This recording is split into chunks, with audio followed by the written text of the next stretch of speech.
Olá, boa noite. Boa noite, tudo bom, Fê?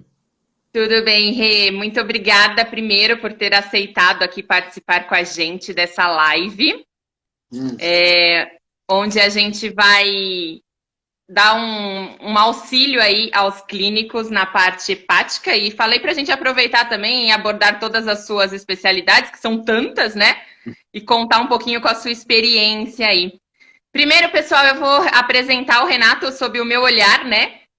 Para quem não o conhece, então, o Renato, eu tenho uma história de longa data com ele e um carinho imenso pelo trabalho dele, por ele como pessoa, como profissional. Ele foi, na verdade, o meu primeiro chefe e fiquei com ele 10 anos aí da minha carreira, então ele acompanhou todas as minhas loucuras, os meus aprendizados, eu cresci muito com ele, aprendi muito com ele, tanto na parte pessoal quanto profissional. Então, assim, ele tem uma grande parcela na minha vida profissional e também pessoal.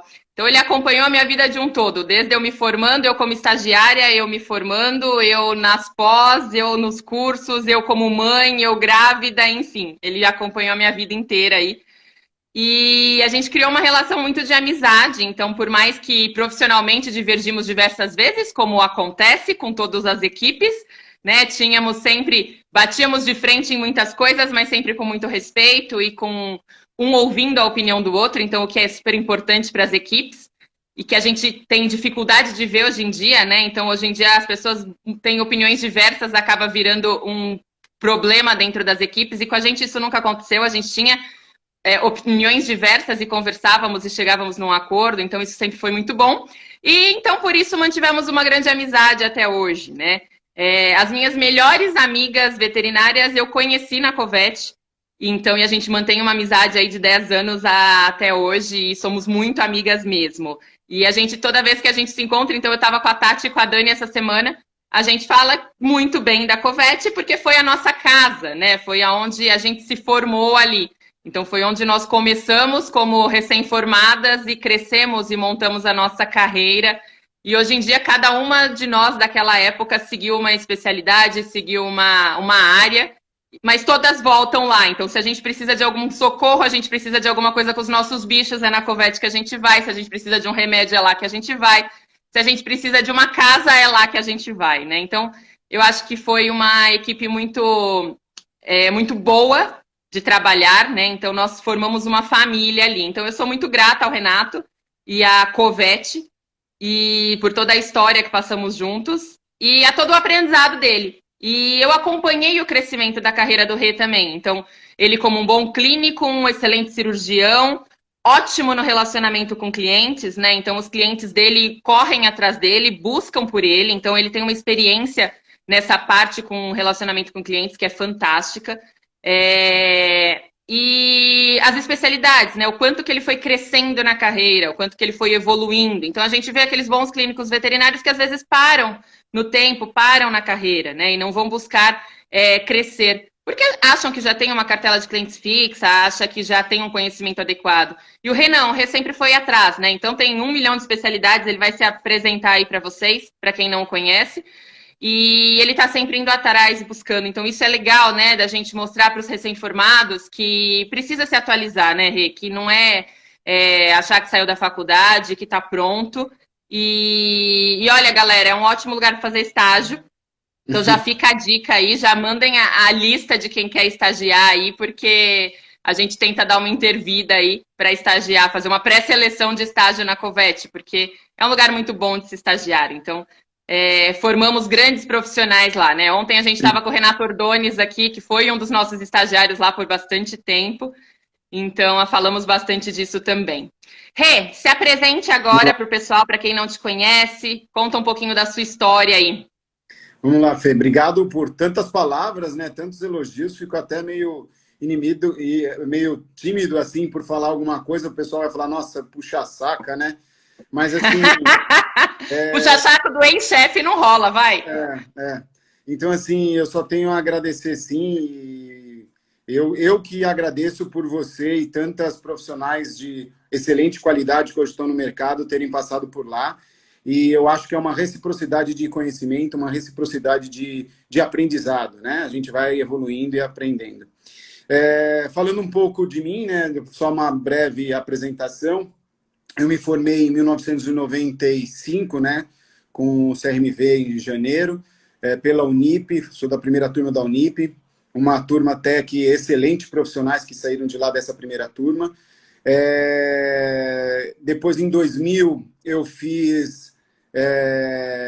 entrei na Escola Paulista de Medicina para aprender, porque eu sempre gostei de estudar tal, e na área de pesquisa de hepatologia, né, na gastro, com transplante hepático, com pneumoperitônio, isso em 2000, né, já se falava em videocirurgia, em transplante hepático em gente, né, na verdade, em cães ainda não, mas faziam lá nos porquinhos. E aí depois, em 2004, se eu não me engano, eu fiz o meu mestrado em imunopatologia, e aí foi a evolução do médico veterinário, do empresário, né, de trabalhar e ter a clínica, correr atrás, querendo cada vez mais ser diferente no mercado. Eu sempre tive essa visão de empreender, né, de ter. E aí, em 2012, 13, eu me formei como especialista em nefrologia, porque os cursos que tinham eram muito fracos, e aí fiz pela Anclivepa, um curso que eu gostei muito, o coordenador maravilhoso, que é o doutor... Nossa senhora, olha que falha minha, né? Nossa. Fugiu o nome, tudo bem, acontece. Luciano, doutor Luciano, é a idade. Doutor Luciano, e aí depois, logo na sequência, eu fiz o curso de que também não tinha outro, e eu gostei muito, a minha turma maravilhosa de gastroenterologistas na Anclivepa. Depois tive a oportunidade de ficar um mês nos Estados Unidos com o doutor João, que teve mais um conhecimento. Associado ao curso de gastro, eu fiz do CETAC de videocirurgia, eu fui lá como instrutor, mas na verdade eu estava reaprendendo sobre a videocirurgia, né? O Alexandre Salari, muito bom, né? Um cara excepcional como instrutor, como professor. E aí agora estamos aí no mercado, né? Na verdade, eu estou cada vez mais querendo mais, agora talvez pisando um pouco o pé no freio, com a nova Covete, né, que saiu do lugar. Nós reestruturamos lá com uma estrutura totalmente diferente. Na verdade, era um sonho do que eu queria e realmente eu consegui. E cada vez mais nessa parte gastro, que me dá muita felicidade em poder tratar, poder ter um resultado interessante, né, aos meus pacientes. Que a gastroenterologia ela envolve praticamente vários sistemas, né, o sistema gastrointestinal, né, que vai da boca, esôfago, estômago, duodeno, jejuno, íleo, seco, colo e reto. Dentre isso, nós temos, que a gente pode falar que está envolvido também o fígado, né? A vesícula, o pâncreas. Então, assim, são órgãos maravilhosos, né? Para quem estuda e vê, nossa, é fascinante, ao meu ver, essas estruturas aí. E a hepatologia é uma que me pega muito, e é muito gratificante ver os animais realmente sendo cada vez mais, né, sendo resolvidos os problemas deles. É muito interessante. E a gente vê a evolução da veterinária, né, Rê? Coisa que, tipo, há 10 anos atrás a gente não achava que poderia, e hoje em dia a gente tem excelentes quadros revertidos, né? Sim. Antigamente, né, até hoje em dia é meio complicado você tentar mostrar isso para o clínico, que uma diarreia não é uma simples diarreia, né? Um vômito não é um simples vômito, né? Antigamente, eu posso falar com bastante propriedade, a gente via na clínica, a gente tinha aquela diarreia, falou, nossa, que cheiro de giardia, né? Ou que cheiro de parvo. Era assim que diagnosticava, sim, né? Era horrível, exatamente. mas era isso, né, que a gente tinha.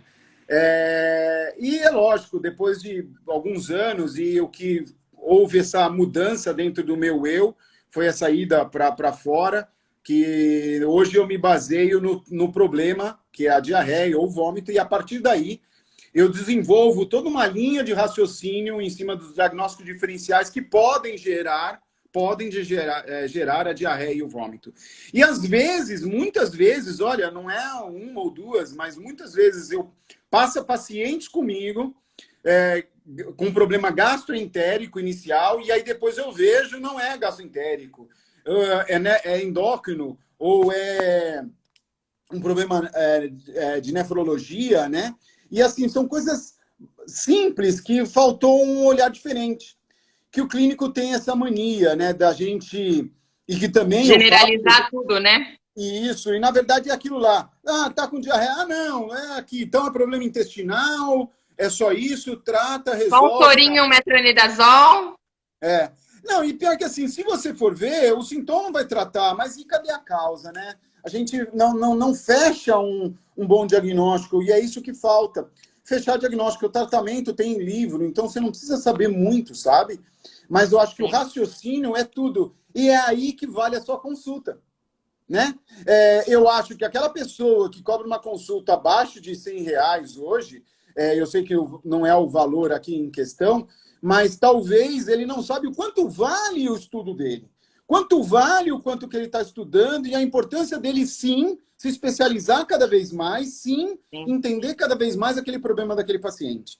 E aí é que vale o quanto realmente você vale no mercado ou a percepção que aquele tutor vai ter de você, porque você explicou, você orientou e não só colocou, né, os achismos, não colocou só, impôs, ó, dá isso aqui, vamos ver se melhora. Eu acho que não é assim. E aí que a evolução da medicina veterinária que está acontecendo. Essa revolução é que tem que existir mesmo.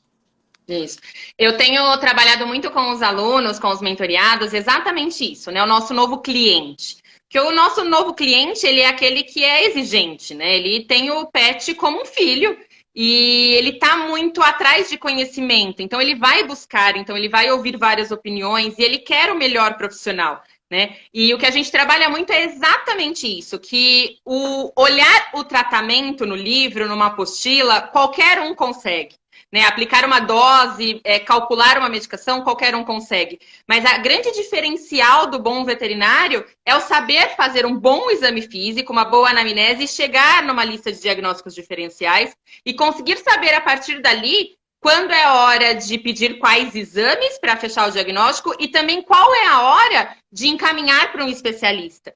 Porque o encaminhar para o especialista salva vidas, melhora a conduta do clínico e também faz com que o tutor perceba o quão interessado você está e o quanto que você sabe o seu limite e onde começa a especialidade. Sim. Então, às vezes, o clínico tem medo de encaminhar para o especialista e o especialista roubar o cliente. E eu falo que é exatamente o contrário. Quando você trabalha com uma boa equipe de especialistas, você agrega conhecimento. E trabalhando juntos na veterinária, a gente só tende a melhorar tanto o nosso relacionamento com o nosso cliente, quanto a saúde dos animais, quanto o nosso profissionalismo, né? E então é por isso que essa semana eu procurei trazer especialistas de diversas áreas. Então ontem veio o Ordones, vai vir a Ana Klein, daí depois a gente vai fazer uma com a Tati, com a Dani, para a gente mostrar especialidades e onde que chega o limite do clínico e como que ele sabe a hora que ele precisa encaminhar. E também eu acho que é importante, depois ao longo da nossa conversa, a gente falar qual é o tratamento básico que o clínico tem que fazer que não atrapalhe também a conduta do especialista depois. Então, eu queria que você começasse explicando para o pessoal quando que nas suas especialidades, né, na parte toda gastroentérica, hepatobiliar, quando que o clínico percebe que sim, ele precisa encaminhar para um especialista dessas áreas? É assim, a parte hepática, normalmente o clínico ele tenta tratar, ou o primeiro sinal dele, né, é um animal, às vezes, que parou de comer, é um animal, às vezes, que pode estar ictérico, né, amarelo, as mucosas, é um animal que tem vômitos aí frequentes ou não, depende muito de cada caso, mas o veterinário vai e aí acende uma luz na cabeça do veterinário e fala assim, vamos fazer um exame, né? E dentro dos exames, eles já começam assim, olha, vamos fazer o seguinte, eu vou pedir função hepática e função renal e um hemograma, né? E aí já começa um pequeno erro. Função hepática não é ALT e não é fosfatase alcalina, né? Mas tudo bem, a gente realmente erra porque nós fomos induzidos a erro, nós aprendemos dessa maneira que função hepática é pedir FA, né, fosfatase alcalina, e o ALT, que é o antigo TGP, né, para ver a enzima. Mas, na verdade, não, porque a fosfatase alcalina é uma enzima uma enzima colestática, né, a fosfatase alcalina, e o ALT é uma enzima hepatocelular. O que isso quer dizer? A enzima hepatocelular, ela vai ver a função, no caso, não vai ver a função hepática, ela vai ver como é que estão os hepatócitos, as células do fígado.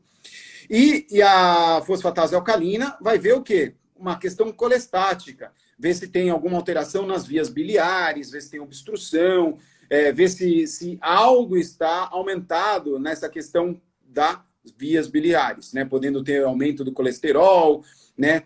Causando isso, um problema hormonal também pode aumentar, algumas drogas podem aumentar. Então, mas tudo bem, esse é o primeiro exame que o clínico vai pedir.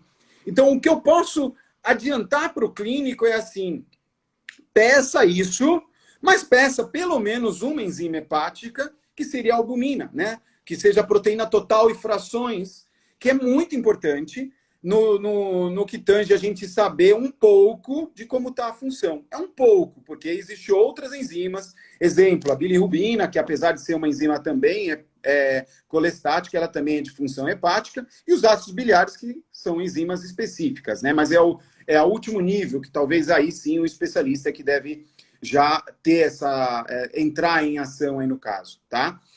Mas a questão das enzimas, da albumina, qual que é a diferença? O que ele vai ganhar pedindo uma albumina, né?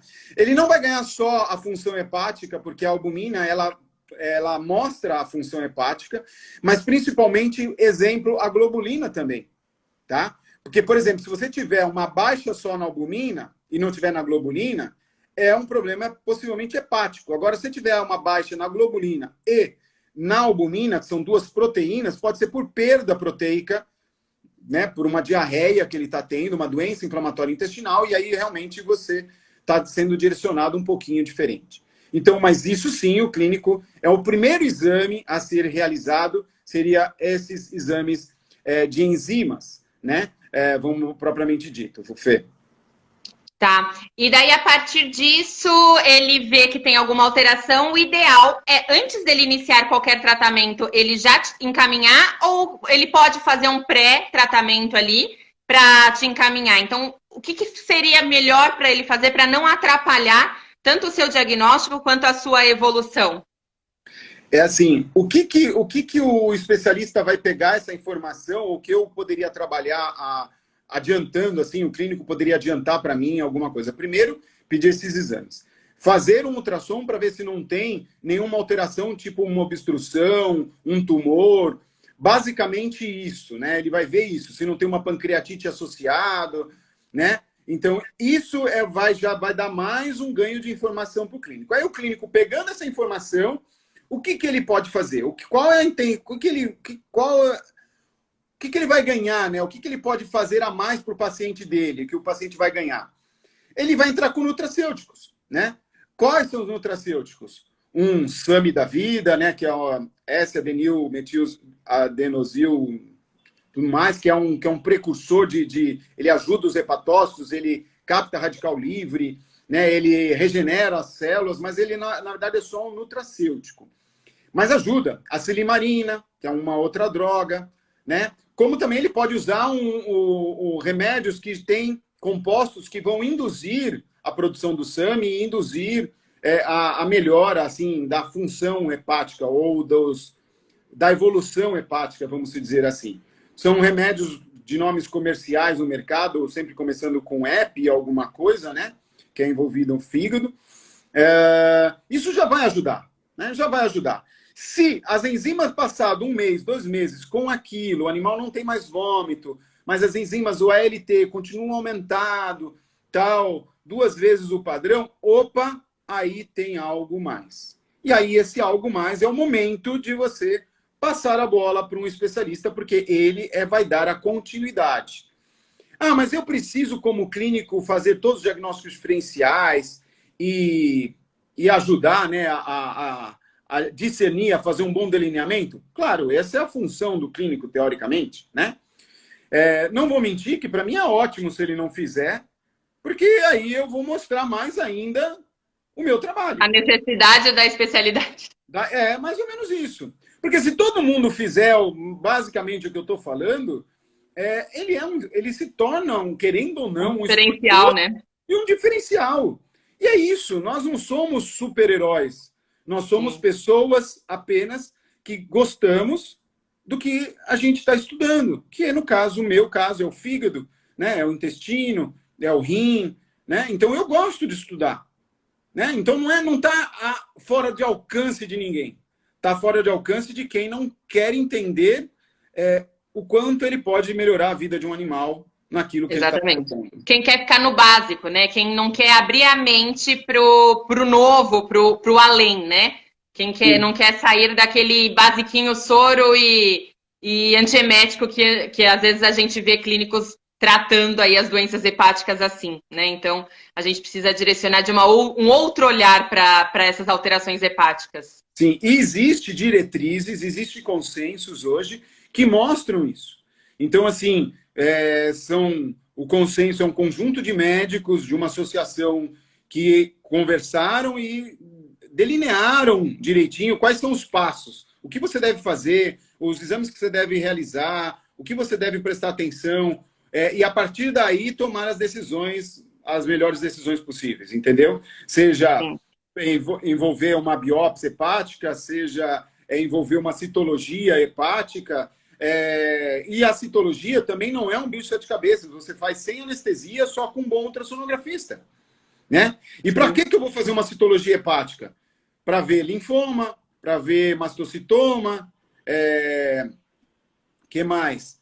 Plasmocitoma, e basicamente, alguns sarcomas, mas muito pouco, quase nada.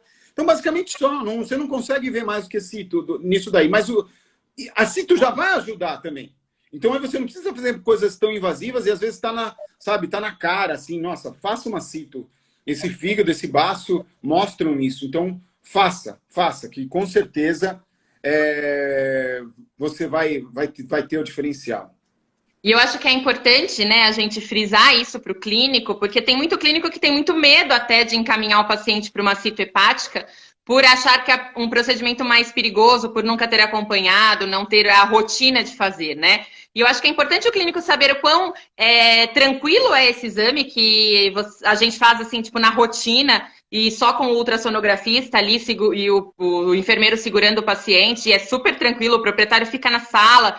E para o clínico conseguir passar essa confiança para o tutor também, olha, eu vou encaminhar você para um especialista que muito provavelmente vai fazer uma citologia e vai ser tranquilo, é algo que não precisa se preocupar, então vai sem medo, né? Então eu acho que é importante o clínico passar essa confiança também para o tutor a hora que ele encaminha o paciente para um procedimento que é simples e que vai ajudar muito nesses diagnósticos, né, Rê?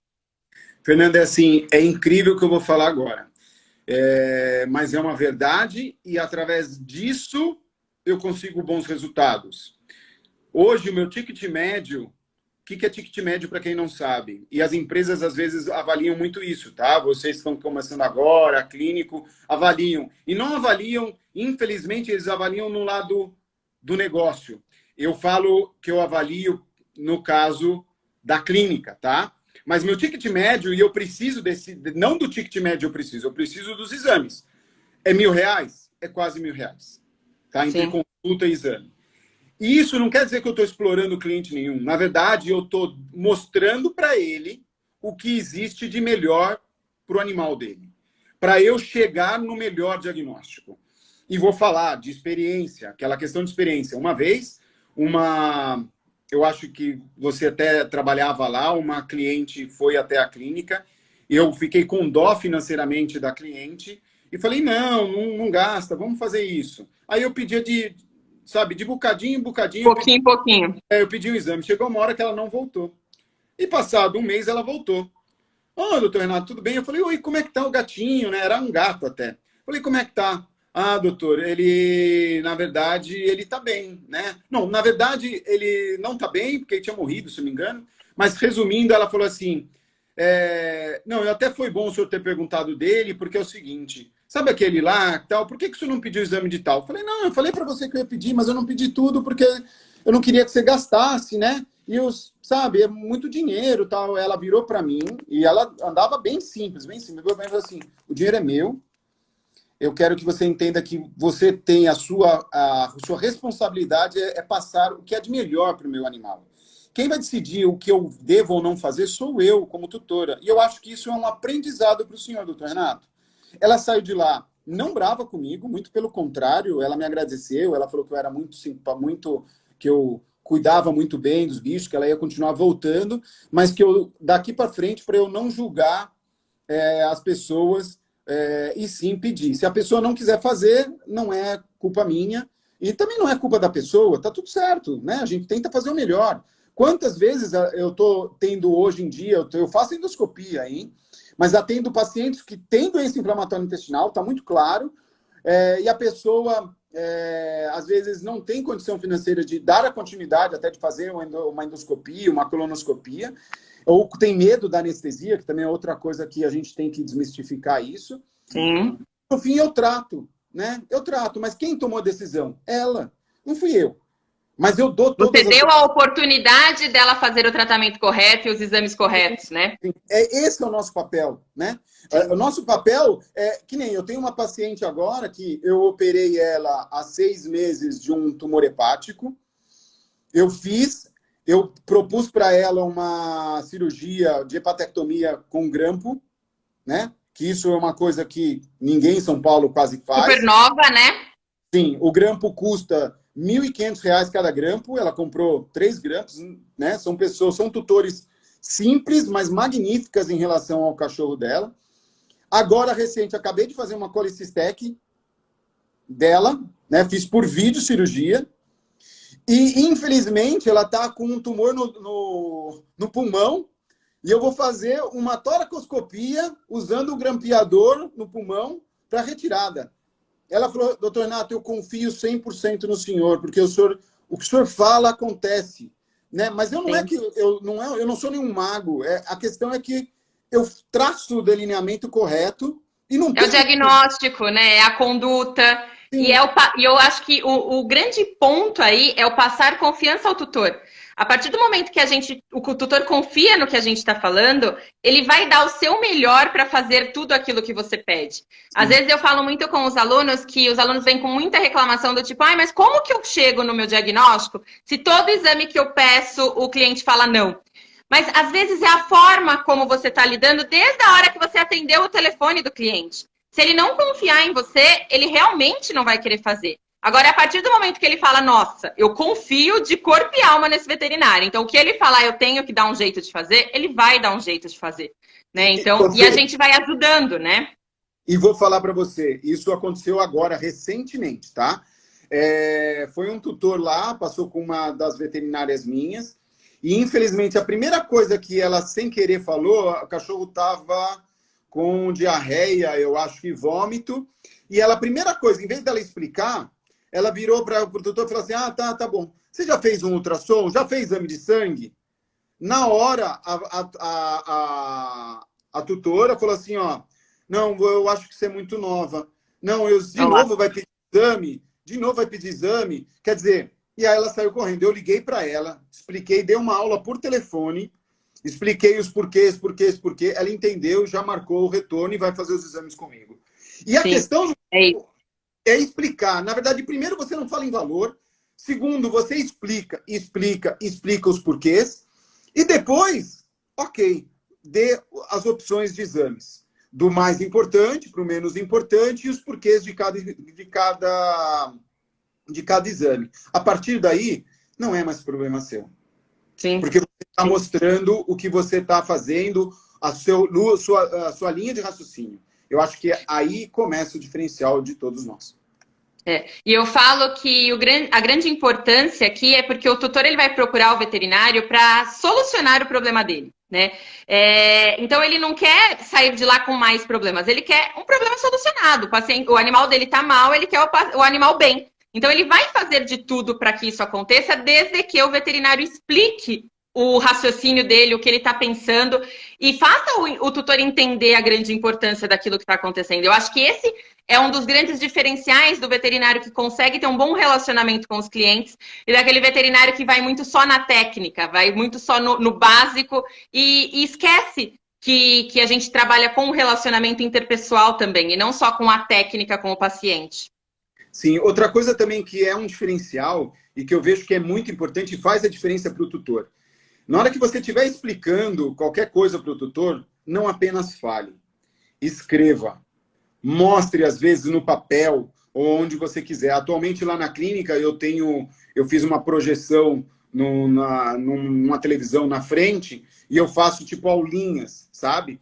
Por quê? Porque tem pessoas que, por mais que sejam auditivas, porque existem 3 tipos de pessoas, né? Se eu não estiver enganado, isso em curso de coaching, de PNL é que fala. São 3 tipos de pessoas. As auditivas, as sensitivas e as divisão. Então, visuais. Isso. Então, a pessoa vendo aquilo lá grava muito mais, muito mais do que só a pessoa ouvir, porque ouvir, ela vai ouvir só o que ela quer, né? Exatamente. Audição seletiva. Ela quer ouvir só você falar coisas boas. Ela não quer ouvir que o animal vai morrer. Ela não quer ouvir que ela tem que parar de dar comida, biscoitinho, bifinho, seja o que for. Ela não quer ouvir nada disso. Ela quer ouvir coisas boas. E na hora que você fala para ela isso, fica muito difícil. Na hora que você mostra o porquê, fica tudo mais fácil. A medicina baseada em problema é uma medicina assim, que nos Estados Unidos se usa muito. Aqui no Brasil é difícil as pessoas pegarem o ritmo disso, mas é uma coisa que eu tenho certeza que o pessoal vai começar a utilizar bastante, porque faz todo o diferencial na sua consulta. No entendimento, até para evitar processos, evitar tutores falar, por que você não me disse isso? Por que você não fez aquilo? Opa, tá aqui, ó, eu expliquei para você. Lembra aquela doença que a gente tinha falado que poderia até ser? Então, no fim, era. Né? Não é nada daquilo que a gente conversou, mas aquela que a gente deixou de ladinho. Mas a gente relatou, sabe? Delineou, botou no nosso papelzinho lá de diferencial, é ela. Né? Então você não errou, você não negligenciou, você não esqueceu de trazer para ele a melhor diagnóstico. Na verdade, você trouxe uma linha de raciocínio de um lado, do outro você ia chegar lá. Então aí fica tudo correto. Então essa é a diferença. E nas doenças hepáticas, são doenças bem específicas, né? É assim que assim, você pode ter doenças hepáticas por problemas bacterianos, por problemas virais, por problemas de intoxicação, por problemas hormonais, por problemas parasitários, né?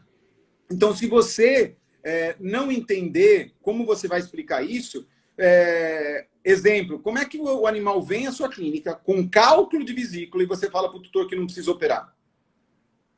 Sendo que a vida inteira, no ser humano, você ouve assim, meu pai teve vesícula, teve pedra, teve que operar. Ele já vem com uma lista de pessoas, né?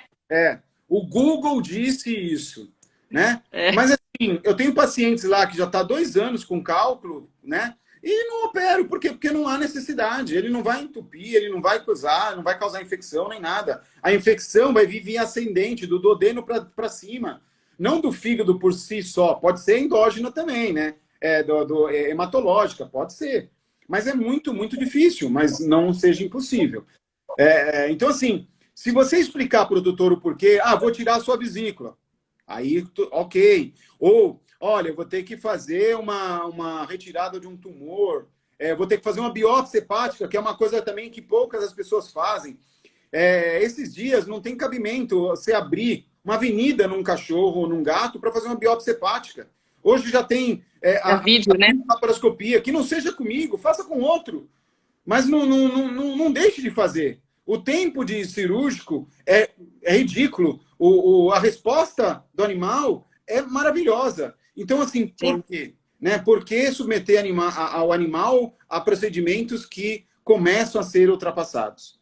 Né? Então, exatamente. Eu acho que tudo isso, se você explicar para o tutor dos porquês, eu tenho certeza que quem vai ganhar, primeiro vai ser o nosso paciente. E segundo, com certeza, você, profissional veterinário da área, para valorizar a nossa profissão. Exatamente. E daí o cliente vai percebendo o quão diferenciado que é aquele clínico, né? E eu acho que só o fato do clínico saber falar tudo isso para o tutor e saber encaminhar, olha o quão diferenciado que ele já vai ser dos outros que tentaram tratar e não resolveram e pioraram o quadro, sendo que se tivesse ido por esse caminho mais moderno, teria um resultado muito mais assertivo e um cliente muito mais feliz, voltando e tendo recorrência desse paciente aí nos atendimentos. Falando nisso, Rê, fala pra gente hoje o que tem de mais moderno no tratamento hepático, assim, coisas que a gente não tinha antes, hoje em dia é possível e que muita gente desconhece. Então a gente fala aqui com o público do Brasil todo, né? Então ontem a gente teve bastante pergunta do pessoal de fora de São Paulo, com muita dificuldade lá com a falta de especialistas e com a falta de diagnósticos, né, de meios diagnósticos, de exames, de laboratórios. Conta para todo mundo o que a gente tem de mais moderno hoje em dia e que está às mãos dos veterinários hoje, que muita gente nem sabe. É assim, Fê, de medicamento, medicamentosamente falando, assim como clínico, a gente fica um pouco ainda de mãos atadas, porque pensando em hepatites, a gente entra muito com imunossupressores, né? Imunossupressores como ciclosporina, micofenolato, a clorambucila, são imunossupressores mais modernos. Eu até estou vendo algo em torno de interleucina para tratamento de hepatites, né, imunomediadas, mas ainda não tem um trabalho em relação a isso, mas eu já estou pesquisando para dar entrada em algum trabalho em relação a isso. Em relação a nutracêuticos, é o SAMI, é a acetilcisteína, são a silimaraína, o Ursacol, né, que até o pessoal às vezes até pensa assim, poxa, eu não vou dar Ursacol para aqueles animais que têm muita lama, porque pode romper. Eu vou falar que eu peguei, eu acho que de muitos casos meus, 1 ou 2 que romperam, mas não foi por Ursacol. São pacientes que já estavam ou já tinham uma lesão, uma doença de vesícula importante, que na verdade chegou já para mim meio que com uma inflamação no ultrassom, que para mim eu já sei hoje que se tem alguma reação ao redor da vesícula, eu tenho quase uma certeza que essa vesícula já teve alguma reação de ou supuração, ou de realmente extravasamento, ou algo, ou uma inflamação importante. Então, o Ursacol é um medicamento que, lógico, tem que tomar cuidado, sempre acompanhando, mas não causa tantos danos quanto o pessoal pensa, né? Cirúrgico. A questão cirúrgica, hoje, a gente tem realmente a videocirurgia, que veio para ficar, tanto na parte cirúrgica como na parte diagnóstica, né? As Colicistec, amanhã, por exemplo, eu tenho uma Colicistec. Eu vou tentar botar no Instagram ao vivo, vou ver só a condição. Legal. Olá, pessoal, aproveitem para assistir, fantástico. Ver uma parte, é uma vesícula que está bem doente, né? Eu falo que a vesícula é um órgão à parte dentro do fígado. Que mais?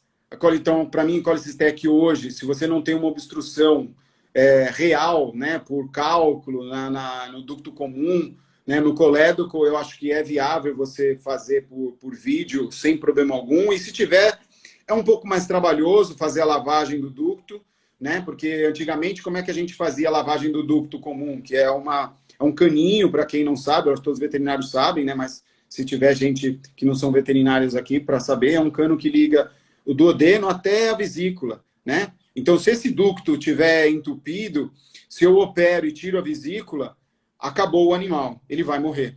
Vai morrer porque não tem como a bile passar, porque está obstruído, né?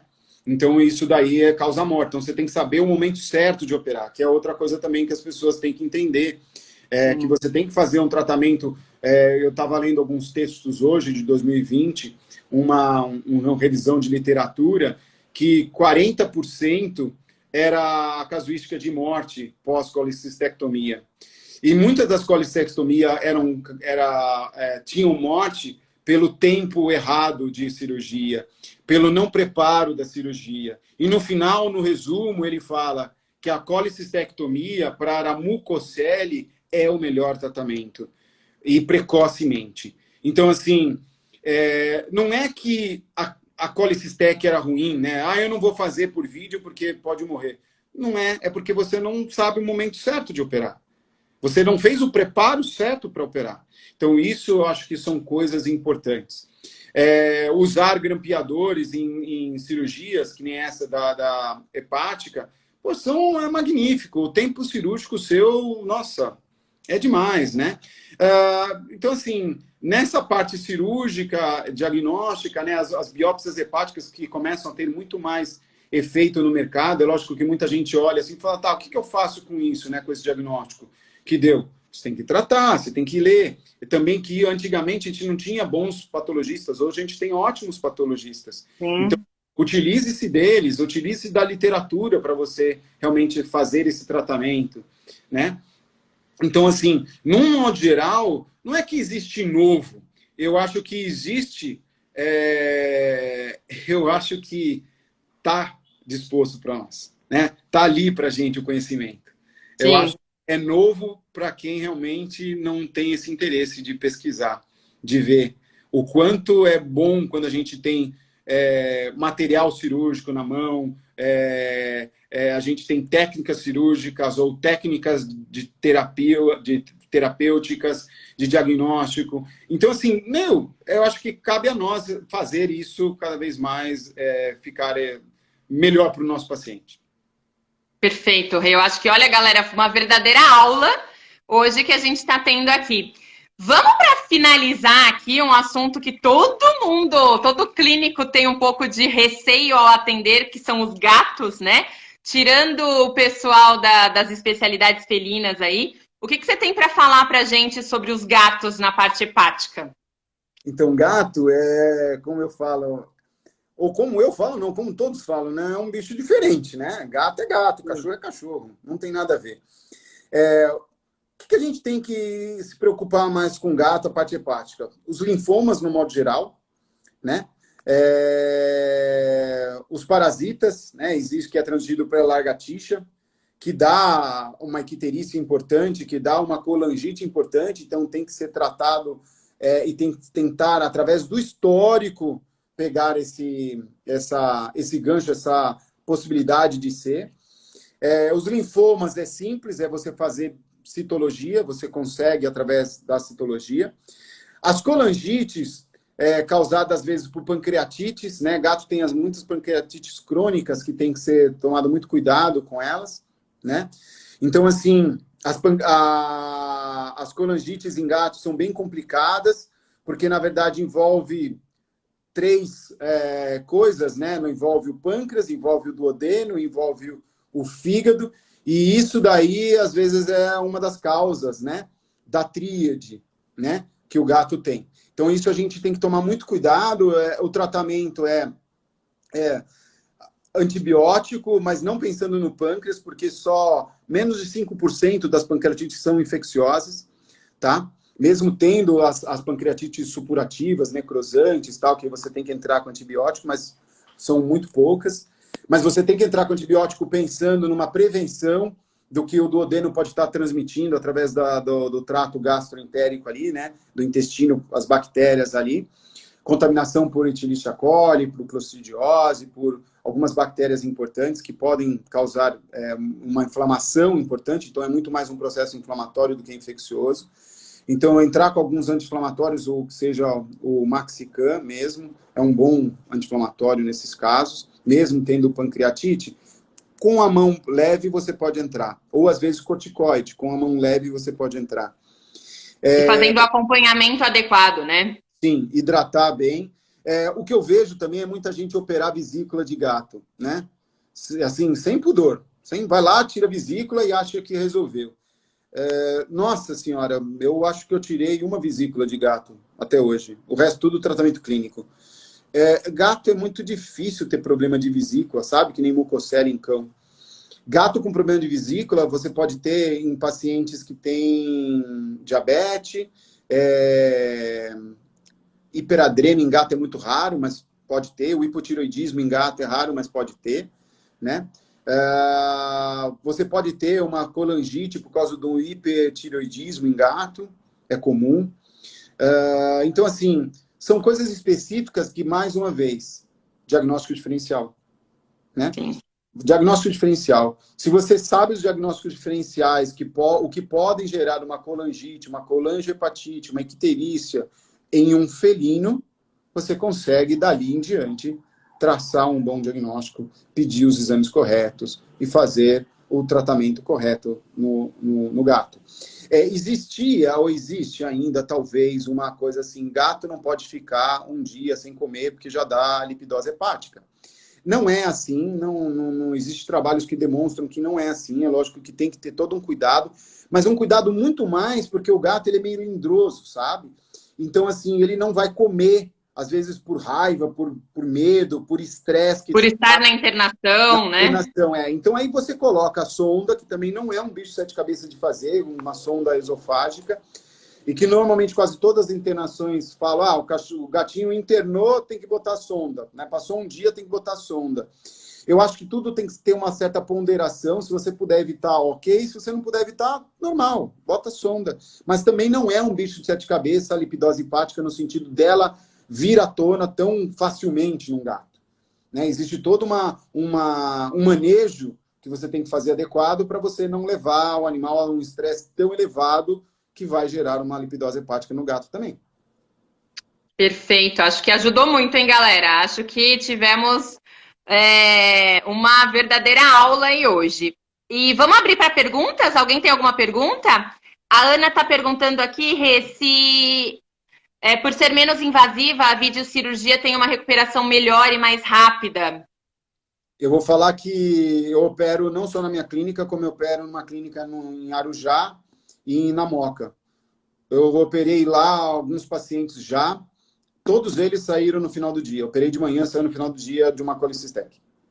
Então pensa numa recuperação rapidíssima, né? Na diferença de fazer uma láparo aberta. Outra coisa que eu observo, que às vezes que eu estou tendo bastante, o GGT, né? O GGT demora um pouco para ele voltar ao normal depois de uma colicistec. Porque, querendo ou não, na hora que você tira a vesícula, que é um reservatório de bile, ele vai causar um pouco de uma êxtase intrahepática. E essa êxtase intrahepática, num paciente que, querendo ou não, já ou estava com mucocele, ou tem uma lama muito evidente, ou tem um cálculo, com certeza ele tem um fluxo um pouco alterado. Então, teoricamente, esse fluxo vai ficar um pouco mais diminuído. E não é por causa disso que eu vou tirar um ursacol. Na verdade, eu vou manter o ursacol, eu vou manter o ômega 3, eu vou manter, se for o caso, bezafibrato, se você tiver enzimas aumentadas, no triglicéridos aumentados. Então, assim, tudo isso é importante a gente saber, porque às vezes a gente fala, como é que tá o GGT? Putz, tá alto ainda, tá ruim, tá 22, tá 12, que é muito alto. Mas isso é normal, eu encontro bastante quando eu tiro a vesícula dos meus pacientes. Mas a recuperação é fenomenal. Fenomenal, não tem nem o que falar. A recuperação por vídeo de uma colicistec comparada na aberta, nossa, fora que são 3 furinhos comparado com uma avenida. Sim, exatamente. E daí aqui, Rê, teve uma cliente sua que falou, o doutor Renato tem um alcance imenso, chegou até Belém do Pará, virtualmente, trata com êxito a pancreatite da pequena Rosa. Essa é uma outra coisa que eu acho que é legal a gente falar, se você faz consultas virtuais para auxiliar o clínico, né? Então, às vezes o clínico de fora não sabe nem por onde começar a tratar aquela doença hepática, a tratar aquela alteração, você consegue dar um suporte numa consulta virtual aí para esse clínico?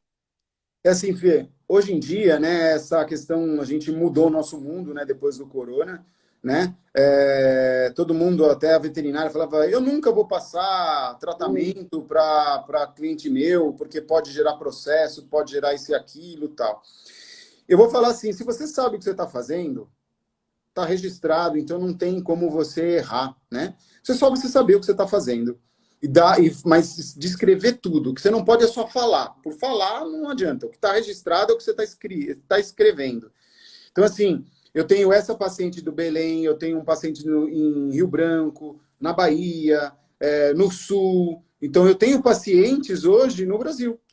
Né? E que esses dias mesmo, eu atendi um paciente que não é muito longe, em Bauru não, em Avaré, aqui do lado. Só que ela estava no clínico lá, tirou do hospital, a cachorra estava mal. A cachorra está ótima. Pergunta se eu encostei no cachorro. Não. Eu só usei o quê? A minha coisa mais preciosa que eu tenho. Sim. Aqui. meu O conhecimento. diagnóstico, né? É só E isso. então, pessoal, eu acho que é super válido o clínico mesmo entrar em contato e pedir uma consulta de especialista virtual. O clínico pode acompanhar também. Eu acho que olha quanto que o clínico de outros lugares vai aprender nessas consultas e ter a possibilidade de dar o melhor tratamento e de disponibilizar o melhor tratamento ao seu paciente ali. Olha como que você já vai se diferenciar no teu mercado ali, quando você tem a possibilidade de ter um super especialista daqui de São Paulo atendendo os seus pacientes aí virtualmente e você tendo uma equipe com ele, né? Para que você possa usar os especialistas para auxiliar o seu tratamento junto com os seus pacientes. Então, olha que ótima oportunidade. Então, Rê, passa os contatos aí. Eu acho que se você puder passar os contatos da clínica, como que o pessoal te encontra, seu Instagram, o Instagram da clínica, onde você posta as coisas sobre a parte hepática, sobre os seus tratamentos, para que o pessoal possa te acompanhar e possa conseguir entrar em contato com você. Tá. Até fazer um adendo rapidinho, assim, por incrível que pareça, o que eu vejo no atendimento pessoal, né? A minha consulta hoje, mesmo em loco lá na clínica, 90% eu conversando com o cliente, 90%. Só 10%, para não dizer que eu não precisava nem tocar no animal, porque eu já estou vendo animal. Mas eu toco para ver se tem massa, toco para ver score corporal, toco para ver desidratação, mucosa, e se tem febre ou se não tem, e só. E tudo isso é uma coisa que o seu technician ou o seu enfermeiro poderia fazer, ou mesmo de longe. Numa triagem, às vezes, né? Já consegue resolver. Então, isso eu acho que é importante eu relatar que 90% da minha consulta é conversa. Né? É explicar, é explicar, é explicar, é explicar. Eu acho que isso é o mais importante. Eu tenho, na verdade, um canal no YouTube, né, que não tem tantos vídeos ainda, eu coloco de vez em quando que eu não sou muito tecnológico, então tenho que pedir para editarem para mim. Mas é Dr. Renato Flacker, esse é o meu canal no YouTube. Eu tenho o meu Instagram, que eu acho que é Renato Flacker, né? Eu acho que é isso. Renato Flacker. Eu tenho o Instagram da clínica, que é Lardogs Covete. Tem o meu e-mail, que é renatoflacker, FLAQUER, @hotmail.com, então vocês podem mandar o que vocês precisarem. Tem o meu Facebook, o Facebook da clínica, né? O Facebook da clínica é Clínica Covete, eu acho que é Clínica isso. Covete. E o meu é Renato Flacker, né? Na verdade, meu nome é Luiz Renato Flacker Rocha, né? Mas eu mais conhecido como Renato Flacker aí no meio veterinário. E o que vocês precisarem, eu acho que assim, eu tô para ajudar, né? Às vezes cada um tem uma missão de vida. Hoje em dia eu poderia até já me aposentar por alguns motivos, mas eu amo o que eu faço. Sim. Eu amo o que eu faço. E eu acho que minha missão de vida... A gente já conversou muito sobre isso, né, Rê? E eu não consigo ver o Renato fora da clínica, fora do consultório. A gente já conversou sobre isso. E é o que ele ama, é a paixão. Então, ele não vai ser feliz se ele estiver ali fora da clínica. Então, eu acho que isso é legal, né? É legal a gente ver a experiência de veterinários, assim, com anos de mercado e que tem esse brilho no olhar pela profissão ainda, né? Olha o quanto que é bom isso, o quanto que é bonito a gente trabalhar com aquilo que a gente gosta. E, Rê, para a gente fechar, passa um recado aí, como veterinário, como gestor de um super hospital, como um profissional que busca outros profissionais dentro do mercado. Qual o recado que você tem para os veterinários recém-formados aí que estão chegando agora no mercado? O que você considera de um incentivo e um recado importante para eles? São algumas coisas. Primeiro, você tem uma meta. Você tem que ter uma meta na vida. A partir do momento que você tem uma meta na vida, você consegue tudo o que você quer, né? Meta essa, se você é um bom veterinário, então tenha uma meta de ser um bom veterinário. O que é ser um bom veterinário? É você conseguir salvar as vidas daqueles que vieram em busca do seu atendimento. 2, não deixar com que nenhum tutor, com todo respeito a todos os tutores que estão me ouvindo, falar que se você não gosta do que você faz, se você está fazendo o seu melhor. E seja honesto quando você não souber de alguma coisa. Porque o que mais magoa o tutor é você mentir. É você falar uma coisa e não ser uma verdade. Então, seja honesto, mas busque cada vez mais o conhecimento. Busque cada vez mais ajudar aquilo que você se propôs a fazer, que é ajudar aquele paciente que não fala, né? Não conversa, mas ele só dá o amor. Então, isso é o mais importante para mim. Então, a partir do momento que você fizer isso, eu acho que qualquer hospital vai querer te contratar, você vai ter capacidade de entrar em qualquer hospital, hoje de renomes, né? E ser diferente. E ser diferente, com certeza.